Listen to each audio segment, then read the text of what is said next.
Imagine opening your banking app on a Tuesday morning with your coffee still hot in your hand, and the balance you see has 7 figures. It's not a mistake. It's not a pending wire transfer. It's yours. All yours. Before turning 40, the majority of people would think that specific moment solves everything. But the real answer is much stranger, because that instant, that precise Tuesday with the coffee in your hand, could be the beginning of the most dangerous period of your life. Not because of the money, but because of what money does to a mind that wasn't prepared to receive it. There is something almost nobody tells you about getting rich young, and it's not the taxes. It's not the envy of others. It's something much quieter and much more devastating. It's what psychologists call the premature achievement paradox. Achieving too much too soon, before your identity is built on something more solid than money, can empty you from the inside in a way that no bank account can ever refill. Listen to me closely. This is not a lesson about money being evil. Money is an extraordinary tool. This video is about the exact moment that tool lands in your hands, and about what your head does with it if you are not ready. Think of your mind as an operating system. During your 20s and 30s, that system is being installed. You are learning who you are when things fail. You are learning what truly matters to you when money can't buy it. You are building tolerance to frustration, to waiting, to effort that has no immediate reward. When wealth arrives before that operating system is fully installed, it creates a short circuit, and that short circuit has a technical name in behavioral economics: the accelerated acquisition effect. The reward arrives before the emotional maturity required to manage it. This is not a theory. It is documented history that repeats itself. In the late 1990s, a 26-year-old young man became one of the most celebrated entrepreneurs in Silicon Valley. His company, dedicated to selling pets online, raised more than $80 million in funding. It went public. It appeared in the Super Bowl. His face was on every business magazine cover. In less than a year, the company went bankrupt. But the company's bankruptcy wasn't the most serious problem. The most serious problem was what happened next inside his head. Years of paralysis. Years of not knowing who he was without the title of successful founder. Not knowing what to do when the world no longer applauds you. It's not an isolated case. It's a pattern. Why does this happen? Because money, when it arrives very young and very fast, doesn't just change your bank account. It changes your identity in a way you don't perceive at the moment. Suddenly, you stop being the person who works to achieve something, and you become the person who already achieved it. And that change, which sounds like liberation, is actually the loss of the most powerful engine a human being has, the desire to get somewhere. Psychologists call it the self-determination theory. According to this model, we human beings need 3 things to feel fulfilled: autonomy, competence, and connection. Money can buy you autonomy, but competence, that feeling that you are capable of overcoming something difficult, is only built by overcoming difficult things. And if the money arrives before you have overcome enough difficult things, your brain begins to suspect that the achievement was an accident, that you are not as good as you thought, that you don't deserve to be where you are. Psychologists have a name for this too: the accelerated imposter syndrome. Under normal conditions, imposter syndrome is something almost everyone experiences at some point. The feeling that at any moment someone is going to discover that you are not as capable as you seem. But when wealth arrives young and fast, that syndrome is amplified in a brutal way, because you don't have decades of small, accumulated victories backing up your confidence. You only have that Tuesday with the coffee and the 7 digits on the screen. There is a case that illustrates this better than any self-help book. A British entrepreneur founded his first telecommunications company when he was little more than a teenager. By 34, he was officially a millionaire. By 40, he had built an empire that spanned more than 400 companies worldwide. Music, airlines, soft drinks, banking. He seemed unstoppable. But in the interviews from that era, if you listen closely, there is something that repeats itself: a constant restlessness, a compulsive need to keep launching projects, not because he needed them financially, but because stopping terrified him. Because without the next challenge, without the next launch, without the next headline, he didn't really know who he was. Money hadn't given him peace, It had given him speed, and speed, without direction, is just another way of being lost. This brings us to the second trap of the young millionaire, which is equally dangerous and much less visible: the environment trap. When your bank account changes, your social environment changes with it, even if you don't want it to change. Old friends start behaving differently. Some distance themselves. Others get closer than they should, but for all the wrong reasons. And very quickly, you find yourself surrounded by people who either envy you or need you, but who rarely simply know you.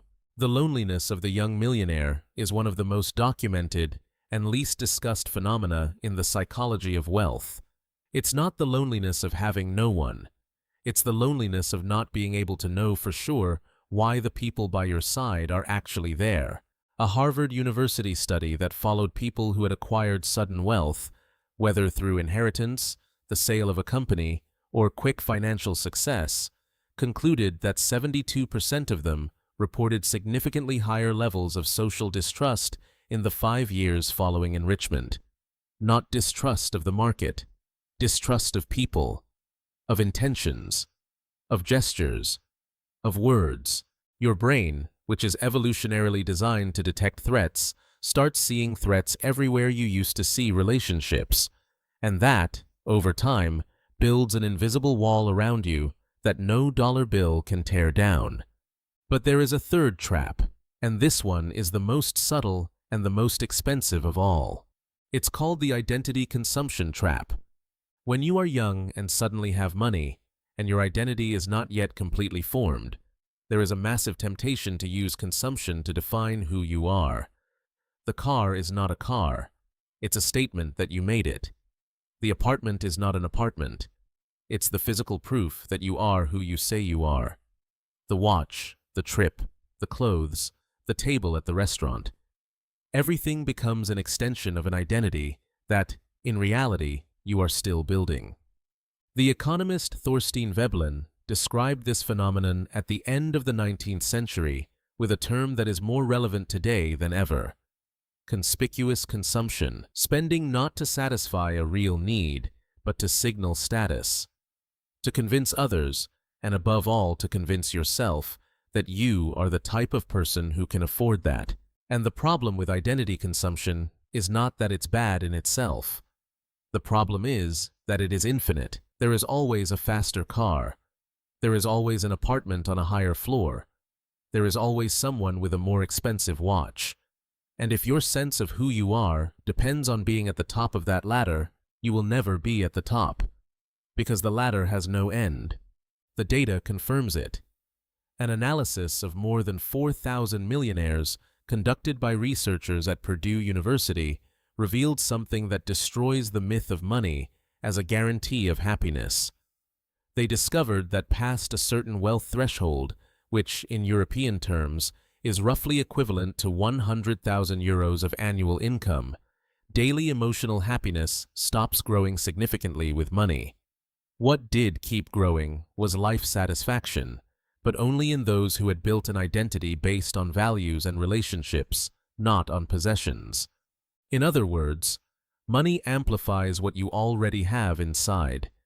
If you have clarity, purpose, and real relationships inside you, money makes everything bigger. If you have emptiness, insecurity, and a borrowed identity inside you, money also makes everything bigger. And living on a grand scale with emptiness inside is one of the most elegant hells that exist. So what separates the young millionaire who destroys everything from the one who builds it into something real? The answer is uncomfortable. It's not the amount of money. It's not the sector. It's not intelligence. It is one single thing: the level of self-awareness you had before the money arrived. Studies on entrepreneurs who maintain their wealth and their balance for decades show a consistent pattern. They are not the smartest. They are not the ones who work the hardest. They are the ones who, before having a lot of money, had already gone through enough conscious failures to know who they were without it. They had learned to fail. They had learned to wait. They had built an internal identity that didn't depend on their account balance. Stoicism, That Greek philosophy that today is back on the lips of the world's best investors and entrepreneurs, said it 2,000 years ago with brutal clarity.